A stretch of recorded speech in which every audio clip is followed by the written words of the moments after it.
Pasuk Dalet, Vayimlu Yomelo Ledes, and when it came time for it to give birth, meaning full term, Vine Somim Bevitno. Vine, behold, there were twins in her womb. So Rashi points out, why is it important for us to know that it was full term? When it was full term, she gave birth. When she gave birth, why is the Torah pointing out that although it was a full term birth,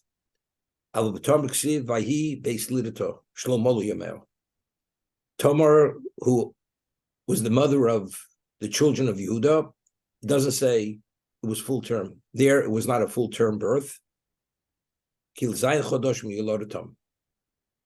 after 7 months she gave birth. Videi tomim. Somim. In Hebrew, the word is te'umim.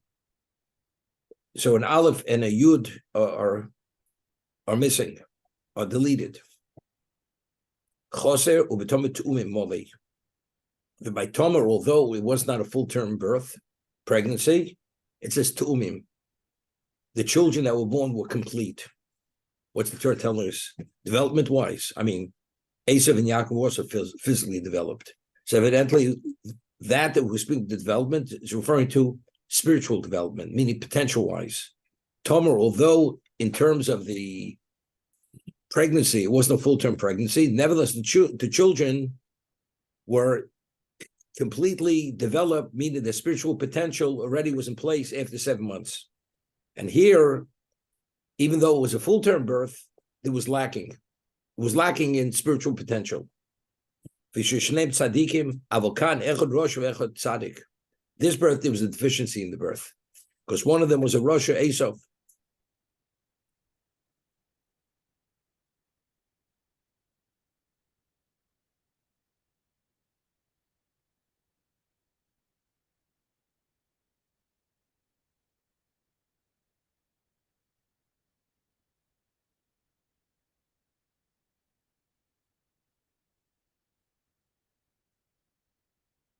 We mentioned yesterday, the Gemara tells us in Nida that before a child is born, a malach, an angel, teaches the child Koleta Rakula.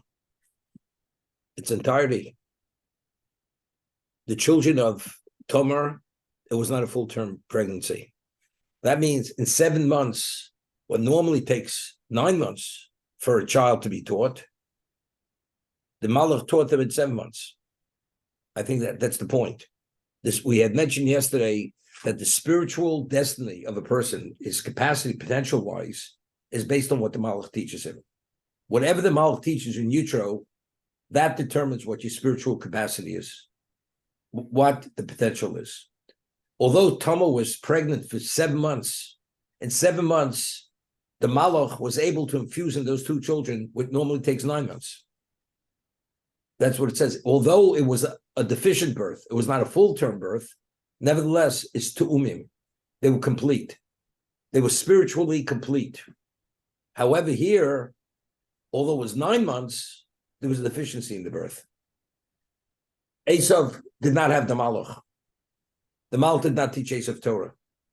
As we said, Esav in utero, whenever Rivki and Menu would pass by a temple of idolatry, he would bolt to go out.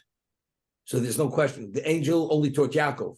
The angel did not teach, was not associated with Esav, because we mentioned yesterday, Hashem said to Yitzchak, Ki bi Yitzchak yikar lo zara. Within Yitzchak, you will have progeny. V'lo kol Yitzchak. Of Yitzchak's children, they will be the chosen, but not all the children of Yitzchak. Ki bi Yitzchak yikar lo zara. So the Malach, who infused, who set the potential, was only one of the children, not both. Despite the fact it was a 9-month pregnancy, nevertheless, it was what? Only one of them was a beneficiary of the Malach, because the Malach taught one of them. That's the deficiency. By Tamar, although it was a 7-month pregnancy, the Malach taught both of them, and that was considered a full-term pregnancy, because it all has to do with the development, with the potential of the child, what that child is going to accomplish in a lifetime. That's what I'm thinking.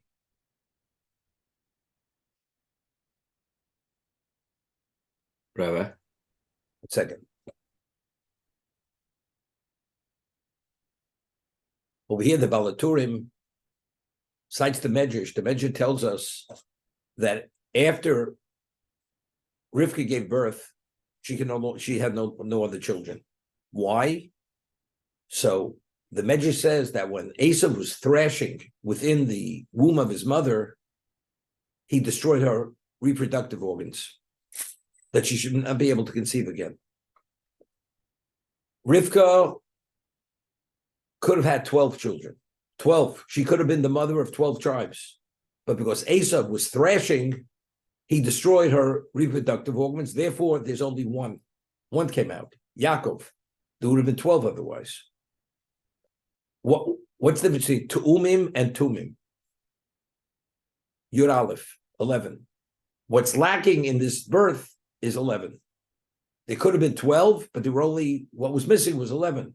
That's what's written Choser. And to identify what exactly was a result of Esav, what he represented. Esav, even in utero, the battle between good and evil he wasn't going to allow that good to fully develop in terms of what it was meant to be. That's why it's Choser, it's lacking, it's deleted Yud Aleph, which is 11, rather than full, which would be 12. The Rambam says, Hilchos Tshuva, that every Jew could be as great as Moshe Rabbeinu. That's the Rambam, Hilchos Tshuva. I mean, could you and I be as great as Moshe Rabbeinu? Evidently, yes, the Rambam says so. The answer is, what was Moshe Rabbeinu's level of accomplishment? Our potential compared to Moshe is less than infinitesimal. Moshe's accomplishment was, whatever his potential was, he met that potential. You can't be more than what your potential is meant to be. But if you meet your potential, you know less than Moshe Rabbeinu. That's what the Rambam means in Hilchos Tshuva. So that potential is determined what the Malach teaches, that child in utero, and that's depend on the type of neshama. Everybody has a different kind of neshama. We all have nishmas Yisrael, but in terms of the dimension of the neshama, each of us has a different neshama, and what each one needs in terms of spiritual development, that's based on what the Malach teaches the child, and that's the lifetime's mission to address that and to come upon that, and that will allow one's neshama to develop to the point of meeting its potential. One more question, Rabbi. The recording's out.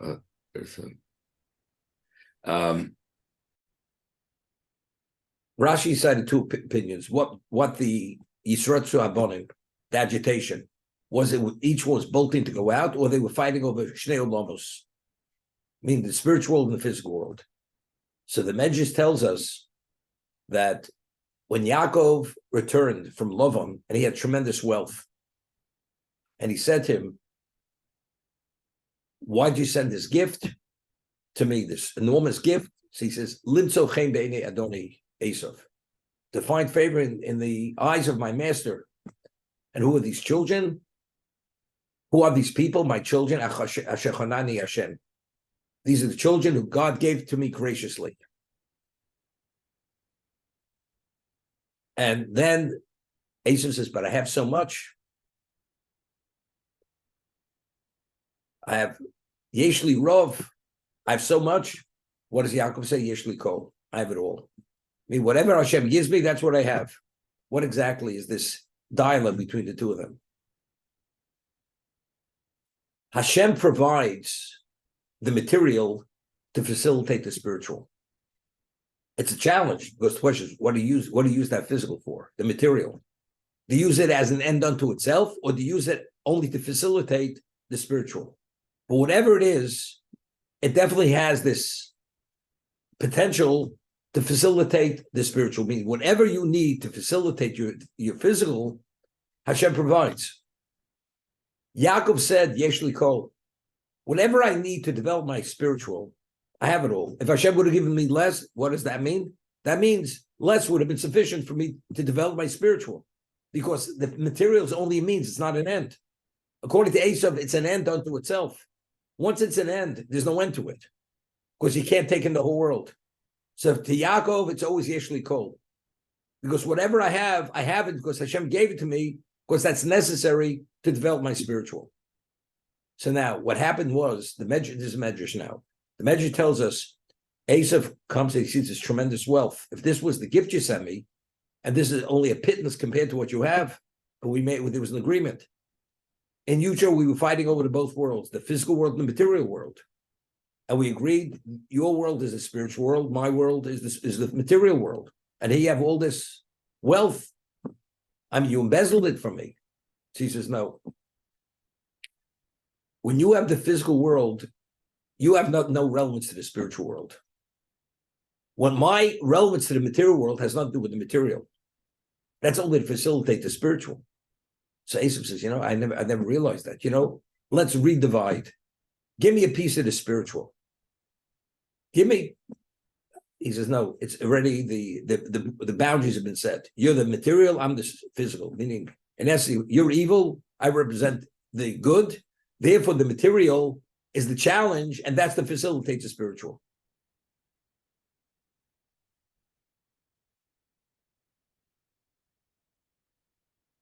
So Yaakov's potential was set in utero. The Malach taught him. To umim, it's tomim. There's a deficient birth, spiritually speaking, because one was a Russia. This birth only was one-sided. One side of it was developed. No, there's no Rechaim HaKodesh in Zosa Brocha. The Mishnah tells us in Pirkei Avos, im ein kemach ein Torah. Right? What does ein kemach ein Torah mean? We're physical beings. If there's no flour, there's no Torah. There's no bread. Therefore, we have to be provided with our material needs. Ein kemach ein Torah. So he says, yesh kemach, yesh Torah.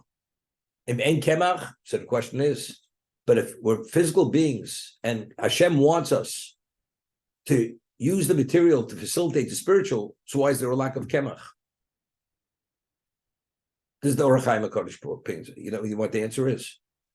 If there's no, Hashem does not provide the material, you know what the answer is? Because that's Ein Torah. Ein Kemach, because it's not Torah. If it would be Torah, Hashem would provide it. That's the Orach Chaim HaKodesh. Proof of the pudding, you're not where you should be, because if you are where you should be, Hashem would provide. And because you're not, that's why it's Ein Kemach. That's Ein Kemach, Ein Torah.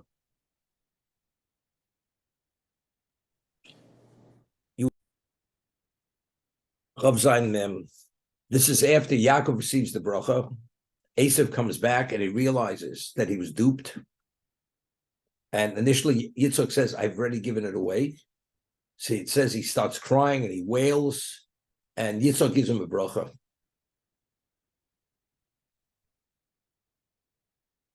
And he says, Vayan Yitzchak lametes, Aviv lemo, Aviv yomer elov, hine b'shmani oretz yeh moshavecha.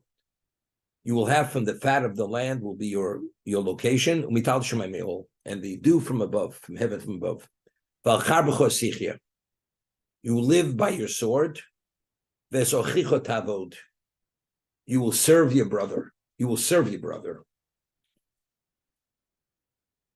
What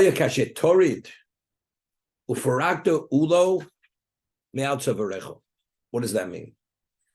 And when you will go down, you'll be able to throw off his yoke from your neck. What does that mean? So Rashi says,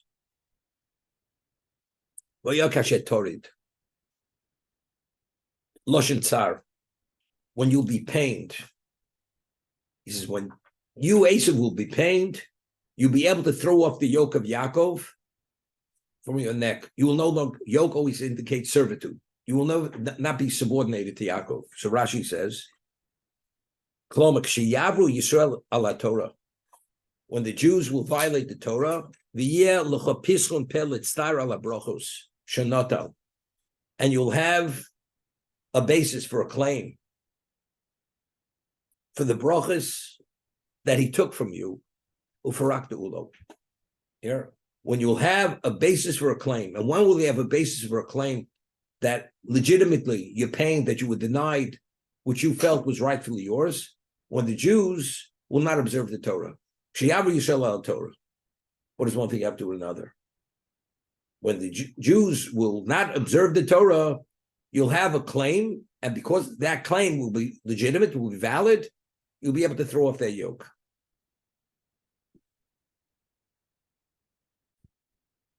Read the parsha. One of the most obvious problems or questions is Yaakov took advantage of Esav. Yaakov was not the Bechor. The Bechorah, the birthright, rightfully belonged to Esav. It's like taking candy from a baby. He comes home, says he's famished, he's fatigued, and he sees this lentil soup, and he says, "Give me some of that red stuff." He's literally at the brink of starvation. He's like delirious. So Yaakov has no problem. You give me the birthright, I'll give you the soup. And he gives him bread. And they transact the deal. Is that the way you acquire something? He was not in a rational state, Esav. How do you take advantage of a person when he's so vulnerable?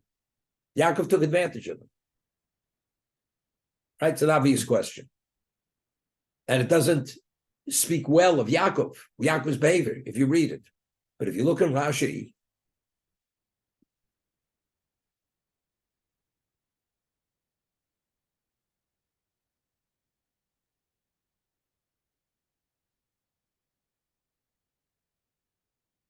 the Yom Yaakov, Nichra Kayom es Bechor. You should sell to me today your birthright. So take a look in Rashi. Sites Chazal, Bechoroscha, Lefisha Avoda B'Bechoros. The Avoda is the rightful right of the firstborn. Right before the Chet Egel, who meant to be the Kohanim? The Kohanim were the Bechorim, were the firstborn. So the right to Avoda is the Bechor. So that means Esav would be the efficient of Hashem. Omer Yaakov, ein Rosh Zeh Kedai Sheyikrav, or Yikarev LaKodesh Baruch Hu, or Yikrav LaKodesh Baruch Hu. This evil man who personifies evil, it's inappropriate that he should be to serve God or to do the service for Hashem. So why did Yaakov take the Bechorah from Esav? It's because he wanted it. It's not because he wanted it. He took it from him because it would be a chil Hashem for this evil man to be the efficient of Hashem. That was the impetus and the only reason why Yaakov took it. Yaakov's not the Bechor. Why is he taking something that's not rightfully his? The answer is, it's because this man has no relevance to it. Not only he's a disgrace, so Hashem's name should not be disgraced. Now I have an opportunity, I'm going to take it. Yaakov did not want it for himself. Yaakov did not want Esav to have it, understanding who Esav is. Now he has his chance to take it. That this Rosh should not be Shlo Yikrav L'fnei HaKadosh Baruch Hu. Okay?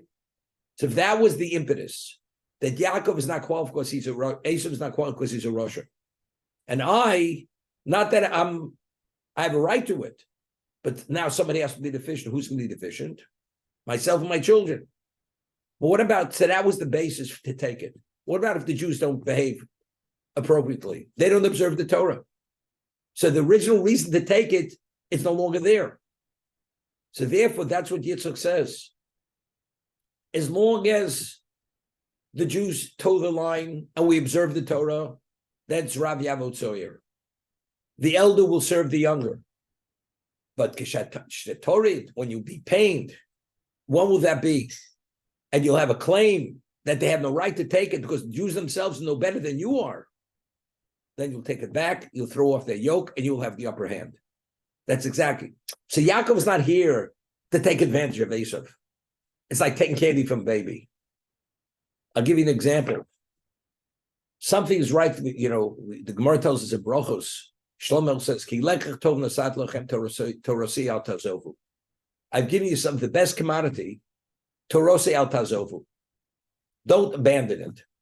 So the Gemara says, Hashem says to Klal Yisrael, I've given you something. If you throw it in the trash, God forbid, the benefactor, you know what he does? If the beneficiary doesn't appreciate it, he goes and takes that in the trash and says, okay, I've given you something invaluable. You don't appreciate it, I'm taking it back. But if you appreciate it, then I'm encouraging you to value it, because otherwise I'm taking it back. Therefore, he says, Al Tazovel, don't abandon it. Don't miss the point that you should not understand its innate value. That's what Shlomo was saying. That's what HaKadosh Baruch Hu said to us. Here, the only basis why Yaakov took it was not for himself. It was that God's name should not be disgraced. He was vulnerable, Esav. But why am I doing it? Because if he'd be fully rational, I couldn't take it back. But now that he's in this irrational state, I'm taking it for Kovod Shamayim. That's why he's taking it. But if you yourself don't represent Kovod Shamayim any longer, then he has a claim. You had never had a right to take it from me. Therefore, at that moment, you can throw his yoke off your neck. That's the understanding. And that's the whole concept of Esav Son Yaakov. The Gemara, the Midrash tells us in Echo that they went to the two leading philosophers of the generation, and they asked, and the Romans went, and they said, "Are the Jews vulnerable to us? Could we get the upper hand over them?" So they said, "Go visit the Botei Medrash, the study halls, and the shuls. If you hear the sound of Torah in the study halls and the chirping of the children in the shul studying, you cannot, they're invincible. But if you don't hear it, there's no sound of children studying Torah. And the study halls, with those that are quiet, you'll be able to destroy them." He says, "Hakol kol Yaakov, Yadayim Esav." This is the Medrash. The voice is the voice of Yaakov. When the voice is the voice of Yaakov, you hear the chirpings of the children learning Torah and the adults studying, then Yaakov is Yaakov. But if not, Chas v'sholom, then it's Yadayim Esav. Then the hands will be the hands of Esav. He'll be able to crush us. So if we're where we should be, we're invincible. But if God forbid we're not, and the kol is not kol Yaakov, then it's a Yadayim Esav. That's the Midrash in Midrash Eicha. Yitzchak was not privy to this, right? Correct. Yitzchak didn't know. Two things. You have the right to the birthright. It's like a person at a certain age, he's able to take control of the estate. Till that, you have somebody managing the estate. Until they reached a certain age. When Yitzchak's ready to pass on the baton, who's going to be the future patriarch? Who's going to be the owner of the spiritual realm of existence? It's the firstborn. Why did Yitzchak give the bracha now? Because he thought it's within 5 years of his mother's passing, and therefore he says, "I will bless you before I die." So the passing of the baton has to take place now. That's why he's actualizing the birthright right now. And he's transferring it from himself to who? To the one who has the right to the birthright. At this point, Yitzchak did not know who Esav was. As it says, he had a level of deception that, as I mentioned, that if shame wouldn't have revealed to Rivka who he was, it was impossible to even come upon the level of evil that he was. His guile was at a level, you thought he was a tzaddik. And he deceived his father. As a result of that, Yitzchak believed, being the firstborn, he had the right to what? To be his successor in terms of the birthright. But Rivka immediately summons Yaakov through divine communication. Your son must go immediately and take the birthright. She had a nevuah, she had a prophecy. And that's when she said, "Olai kilosa b'ni." The curse will be upon me, because you don't have to worry, because that I'm instructing you to take the birthright, this is through direct divine instruction. Take it. Because if you don't take it now, there's no klal yisod. Because this is the purse strings. This is ein kemach ein Torah. So what was the value of the original purchase then? Let's go back to originally. If Yitzchak would have known Esav was who he really was, you know what he would have done? He would have cursed him. He would have cursed him because he's evil. So Yitzchak had to be kept in the dark, not to know who Esav was. According to one Midrash, we find that Yitzchak was blind, or he had macular degeneration. He was blind, semi-blind, legally blind, and he was confined to the house. One of the reasons why he had this blindness was that he should not be able to see the true colors of Esav.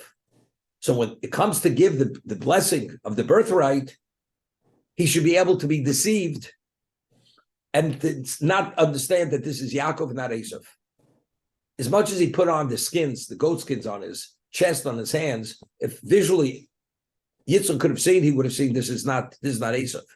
And since Yaakov had to have the birthright, had to have the blessings, therefore Hashem took his vision earlier, so this should be able to happen.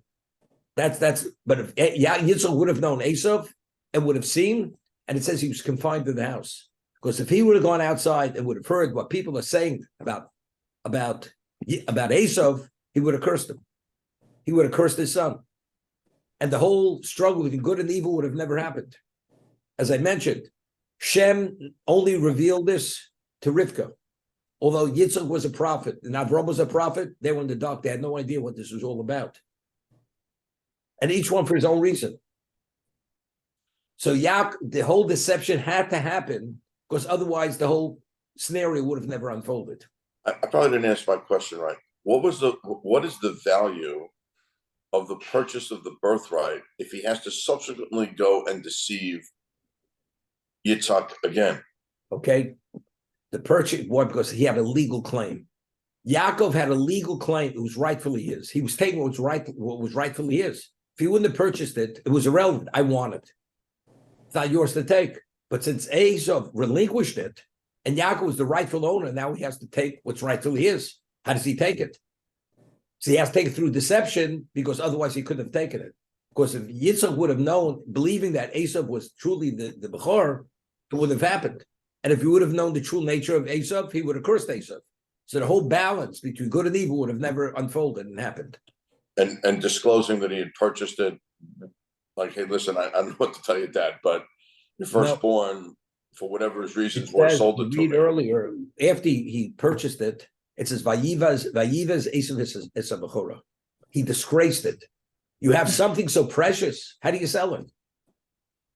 So that itself would have spoken volumes to tell you who Esav is. How do you sell the birthright? So, but I get it. But why wouldn't he have disclosed that to Yitzhak? Why wouldn't Yaakov have said, "Listen, I don't know what to tell you," but he could have disclosed at this moment, because then he would have understood immediately that Esav himself is not worthy, and the reason why he's not worthy because he's truly evil. Because you don't give it away. Could you imagine? I give you a library, a shas and everything, and there's a fire, and you take and you throw it into a fire, and you destroy it. What does it say about who you are? I mean, how do you take? The Torah uses the term "Vayivas Esav Esav Bechor." He disgraced it. The Torah uses that word "disgrace." It's epitomizing the reality of what this action was. It's an unconscionable act. It's a desecration of holiness, which we can't even relate to it. If Yitzhak would have known it at that moment, as I said, it would have revealed volumes, given Yitzhak a whole understanding of who Esav was, which he had to be kept in the dark. Rabbi, what was the method of sale? So I if you mean, take a look at the It Sefarno, wasn't a piece of paper. It wasn't a. wait. If you take a look in the Sefarno, we spoke about Kinyan Chalipin. Remember Right. Kinyan Chalipin, the barter, the transfer? So Rashi says over there, not only it says he gave him this lechem and ziradashim, he gave him this lentil soup, he gave him bread. I mean, if I go, we studied Hazov, there's if you underbuy something, something's worth a fortune, and you dupe the seller, it's not a valid sale. So if that's the case over here, you mean to say the birthright, all it was worth was a pot of soup and Right. some bread? Right. So he underpaid. So the Sefarno addresses this. It's Okay. only verbal, right? It's a verbal thing. Verbal. No, it's not verbal. Okay. Swear You to me. act- Swear to me. What does that mean? You want the answer? Or you want to answer the question? Yeah. No, I'm happy to hear Answer the you. question sufficiently. So I'm telling you what the Sefarno says. It was a kinyan chalipin. The bread and the soup was the kinyan, that was the barter. But let's say the barter, this is the transaction. Now I'm going to pay you a fortune in the future. I'm going to pay you the value, whatever you think it's worth. And he paid him later. It says right now we're going to do a barter that brings about the transfer. So the birthright at this moment is rightfully Yaakov's. When's the payout? We'll make up a time. I'm going to pay you in the future, whatever you think it's worth, I'm going to pay you. And he made the payout. So the purchase wasn't only for a pot of soup and a loaf of bread to satisfy his hunger. It was beyond that. There's no recording of the payout, right? No, it doesn't have to be, because it's obvious. If Yaakov wanted it to be a legitimate sale, the Torah already depicted Yaakov as Yaakov Ishtam Yeshiva Holim. So he's a man who's expert in halacha. If you ever needed a din Torah, Yaakov was the man to go to. So he knew exactly how that it should be a legal sale, and the transaction met all legal criteria. Rabbi, just to backtrack 1 second, maybe you said it. 1 second. I just want to say something. I mentioned yesterday that why was man endowed with the power of speech? I mentioned the Gemara in Eruvin with Bruria. The student, his Talmud, was studying, and he wasn't verbalizing the words, wasn't articulating them. So it says she kicked him, means she rebuked him. She says, "Don't you realize you're wasting your time?" Of course, the pasuk says, it brings life. You have to articulate it. There's an articulation which is needed to give it its full value. Okay? Yaakov is a Kol Yaakov. Who's Esav? Tzayid b'fiv. The mouth, the power of speech. How does Esav utilize that? How does Yaakov utilize it? Yaakov's invested fully in Torah and Tefillah. Esav is through this guile, through this deception. It has the same power. Just as Torah has a power, nothing could actually withstand it. And it supersedes everything. Identically, the evil of Esav matched the positive of Yaakov. It was Kitzai the fifth. He had the power to literally to mislead his father and to dupe his father. That's how powerful his power of speech was. And we once mentioned, in Bilam, he was commissioned to curse the Jews. And the Torah tells us, Vayashke Bilam baboker, vayachvosh es asono. He hitched his own donkey to go curse the Jews. Why is the Torah telling us that Bilam hitched his own donkey to curse the Jews? So Rashi over there explains from the Midrash that he said, and then Hashem responds over there. So Hashem says to Bilam was a person who was pompous, was self-centered, egocentric. He had megalomania. He believed that the wealth of Balak really should be his. A man like this hitches his own donkey. So here the takeaway is Hasidim b'kalkelis zashura. His level of hate was so all-consuming, it overrode protocol. It disrupted protocol. He hitched his own donkey. But Rashi cites the Midrash. But why did he do it? It was literally planned. After he hitches his donkey, Hashem says to him, "You think you're so great that you're hitching your donkey? Kodma avim shalelu." The forefathers of the Jewish people, he rose to hitch his donkey before you did. So you think you're so great, you're hitching your donkey, rising early. Avram was world renowned, he had wealth, he had servants and slaves, yet he hitches. So do you think your accomplishment is so great? That's Chazal over there. So I asked the question. Bilam is going to do something which is contrary to the will of Hashem.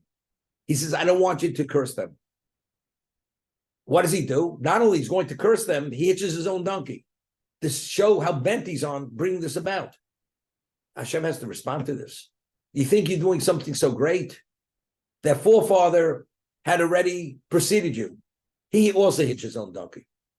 I mean, just to the contrary, this doesn't even have to be, this has to be responded to. He should have been reprimanded immediately. What do we have to bring about, speaking about Avram Avinu? Avim shalelu kodma. Their forefather already had preceded you in this act of selflessness. Alan, you remember the question I asked? Yeah, go ahead. Okay, so what I said was, Bilam was the arch enemy of the Jewish people.